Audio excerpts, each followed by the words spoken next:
High বন্ধুরা, welcome back to my channel. আশা করছি সবাই ভালো আছে, আমিও ভালো আছি। আর আমার থাম্বনেলটা দেখে বুঝতেই পারছো আমি কি বানাচ্ছি। তো সবজি দিয়ে আমি মাছের টক বানাচ্ছি। তো মাছগুলো দেখো পিস পিস করে কেটে নিয়ে এবার ভেজেও নিয়েছি লাল লাল করে, এরকম লাল লাল করে ভেজে নেবা, ঠিক আছে। আর এই মাছের টক বানাতে লাগে লেবু, কাঁচা তেঁতুল আর কিছু সবজিও অ্যাড করেছি। তো এই সবজির মধ্যে ভেন্ডি, আলু দিয়েছি, ঠিক আছে।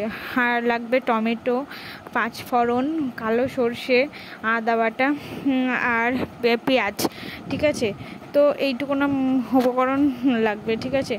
আর একটু আদা আদা গুঁড়ো আর জিরে গুঁড়ো এগুলো দিলেই হয়ে যাবে, ঠিক আছে। তো আমি দেখো পেঁয়াজগুলো লাল লাল করে ভেজে নিলাম।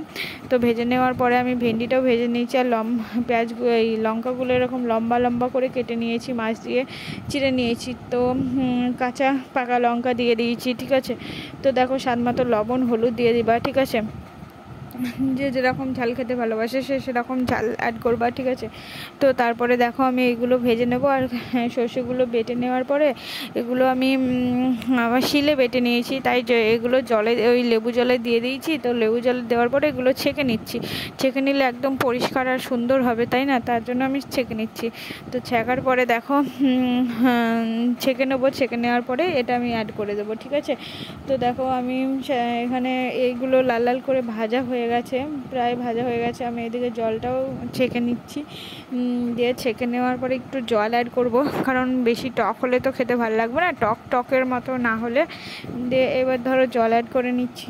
জল অ্যাড করার পরে এগুলো ভাজা হয়ে গেছে। আমি টমেটোটা অ্যাড করব। এখানে হলুদ দিয়ে দিলাম। হলুদ দেওয়ার পরে টমেটোটা অ্যাড করব। তো দেখো এগুলো লাল লাল করে ভাজা হয়ে গেছে, একদম সোনালি রঙের মতো। তারপরে দেখো আমি ভালো করেই ভেজে নিতে হবে, ঠিক আছে। তো ভালো করে না ভাজলে কষালে খেতে ভালো লাগবে না।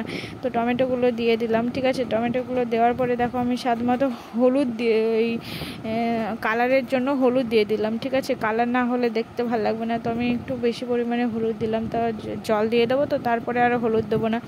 তো দেখো জলটা আমি অ্যাড করে দিলাম। এবার জলটা ঢেলে দিলাম। আলুটা ভাজা হয়নি, তাই আলুটা আমি পরে ভেজে নিলাম।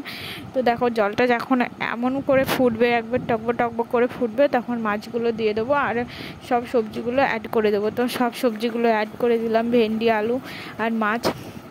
তো এরকম ফোটার পরেই দেখো ফোটা হয়ে গেছে, প্রায় জলটা আমার মরে গেছে, একটু অল্প অল্প আছে। আমাদের পরিমাণে যতজন সদস্য মানে যতটা পরিমাণ লাগবে সেই রকম তুমি অ্যাড করবা, ঠিক আছে। তো আমার ভিডিওটি কেমন লাগলো অবশ্যই জানাবে, সঙ্গে থাকবে, পাশে থাকবে।